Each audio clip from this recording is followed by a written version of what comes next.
Assalamualaikum warahmatullahi wabarakatuh. Perkenalkan, nama saya Nadia Laila Sari. Saya dari Prodi Pendidikan Agama Islam kelas PAIF semester 3 UIN Maulana Malik Ibrahim Malang.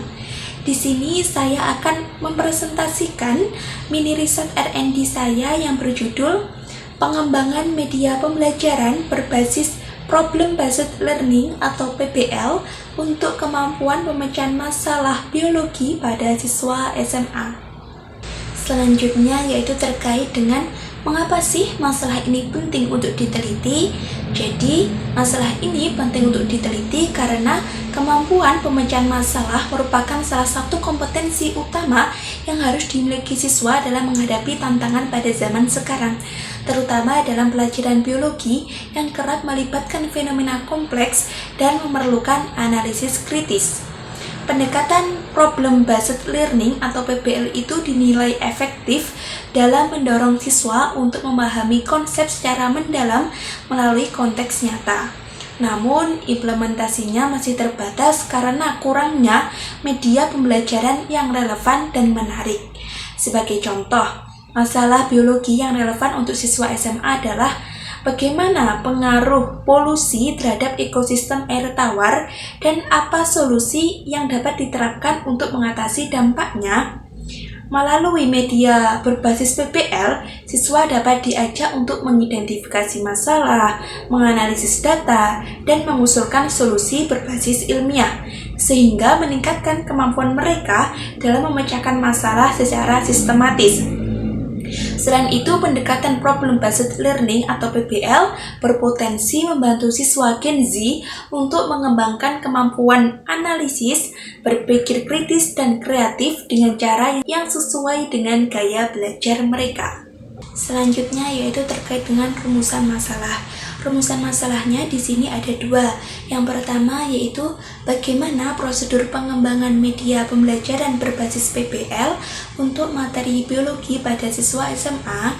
Kemudian yang kedua yaitu bagaimana efektivitas media pembelajaran berbasis PBL untuk materi biologi pada siswa SMA. Terkait dengan kajian terdahulu mengenai masalah ini yang relevan yaitu seperti pada penelitian Rozazili dan kawan-kawannya yang berjudul Pengembangan Lembar Kegiatan Siswa atau LKS berbasis Problem Based Learning PBL untuk memfasilitasi kemampuan pemecahan masalah matematis siswa di SMA Negeri 10 Pekanbaru, di mana dari hasil penelitian tersebut menunjukkan bahwa LKS Matematika berbasis Problem Based Learning ini telah valid, praktis, dan dapat memfasilitasi kemampuan pemecahan masalah matematis siswa.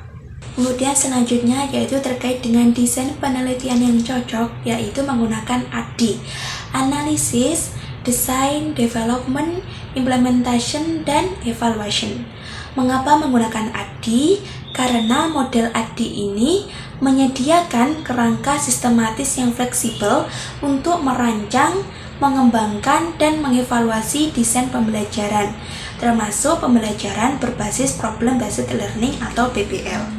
Model ini terdiri dari 5 tahap yang saling terhubung, yaitu analisis, desain, development atau pengembangan, implementation atau implementasi, dan evaluation atau evaluasi, yang memungkinkan kita secara terus-menerus menilai dan memperbaiki media pembelajaran sesuai dengan kebutuhan siswa dan tujuan pembelajaran.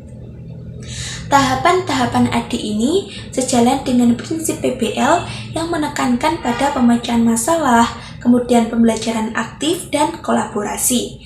ADDIE memungkinkan kita juga untuk mengidentifikasi masalah yang dihadapi siswa, merancang skenario PBL yang relevan, mengembangkan media pembelajaran yang mendukung proses pemecahan masalah, dan menerapkannya dalam pembelajaran, serta mengevaluasi efektivitasnya dalam meningkatkan kemampuan pemecahan masalah siswa. Selanjutnya yaitu terkait dengan prosedur pengembangan.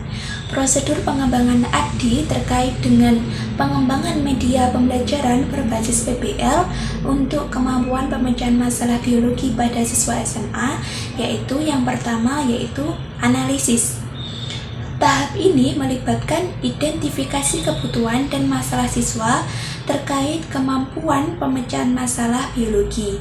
Misalnya, menganalisis kesulitan siswa dalam memahami konsep biologi, kemudian kurangnya keterampilan berpikir kritis atau kurangnya kesempatan untuk menerapkan pengetahuan dalam konteks nyata. Kemudian yang kedua yaitu desain. Tahap ini melibatkan perancangan media pembelajaran yang sesuai dengan PBL dengan mempertimbangkan hasil analisis. Misalnya, merancang skenario PBL yang relevan dengan materi biologi, menentukan tujuan pembelajaran, dan memilih metode pembelajaran yang efektif. Kemudian yang ketiga yaitu pengembangan atau development. Tahap ini melibatkan pengembangan media pembelajaran berdasarkan desain yang telah dibuat tadi. Misalnya, membuat materi pembelajaran, kemudian lembar kerja, simulasi atau video yang mendukung proses PBL. Kemudian yang keempat yaitu implementasi. Tahap ini melibatkan penerapan media pembelajaran dalam pembelajaran di kelas. Misalnya, guru menerapkan skenario PBL dengan menggunakan media pembelajaran yang telah dikembangkan. Kemudian yang kelima yaitu evaluasi. Tahap ini melibatkan penilaian efektivitas media pembelajaran dalam meningkatkan kemampuan pemecahan masalah siswa. Misalnya, melakukan evaluasi formatif untuk mengidentifikasi kekurangan dan melakukan revisi, serta evaluasi summatif untuk menilai dampak media pembelajaran terhadap kemampuan pemecahan masalah siswa. Dengan mengikuti prosedur ADDIE tersebut, pengembangan media pembelajaran berbasis PBL dapat dilakukan secara sistematis dan terstruktur, sehingga menghasilkan media pembelajaran PBL yang efektif dan relevan dengan kebutuhan siswa. Kemudian selanjutnya yaitu terkait dengan teknik dan instrumen pengumpulan data. Untuk teknik pengumpulan data yang dapat digunakan dalam penelitian ini adalah yang pertama yaitu observasi untuk mengamati proses pembelajaran dan interaksi siswa dengan media PBL. Yang kedua yaitu wawancara untuk menggali pendapat siswa dan guru tentang media PBL. Dan kemudian yaitu yang ketiga angket untuk mengukur kemampuan pemecahan masalah pada siswa. Kemudian instrumen yang digunakan yaitu meliputi lembar observasi untuk mencatat data observasi, kemudian pedoman wawancara untuk memandu wawancara, dan kuesioner untuk mengumpulkan data angket terkait penilaian kelayakan dan respon terhadap media pembelajaran PBL tersebut. Kemudian selanjutnya yaitu terkait dengan analisis data. Untuk analisis data dalam pengembangan media pembelajaran berbasis PBL ini melibatkan dua pendekatan, yaitu kualitatif dan kuantitatif. Data kualitatif seperti hasil wawancara, observasi, dan angket dianalisis secara deskriptif untuk mengidentifikasi kebutuhan, respon, serta saran perbaikan terhadap media pembelajaran.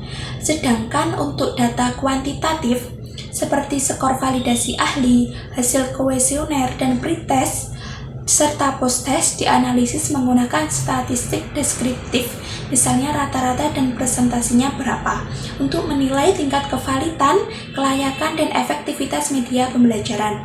Perbandingan pretest dan post-test dilakukan untuk mengukur peningkatan kemampuan pemecahan masalah siswa setelah menggunakan media. Pendekatan ini memastikan hasil analisis mencerminkan kualitas dan dampak media secara menyeluruh. Oke, demikian tadi presentasi mini riset R&D yang dapat saya sampaikan. Kurang lebihnya saya mohon maaf. Terima kasih. Wassalamualaikum warahmatullahi wabarakatuh.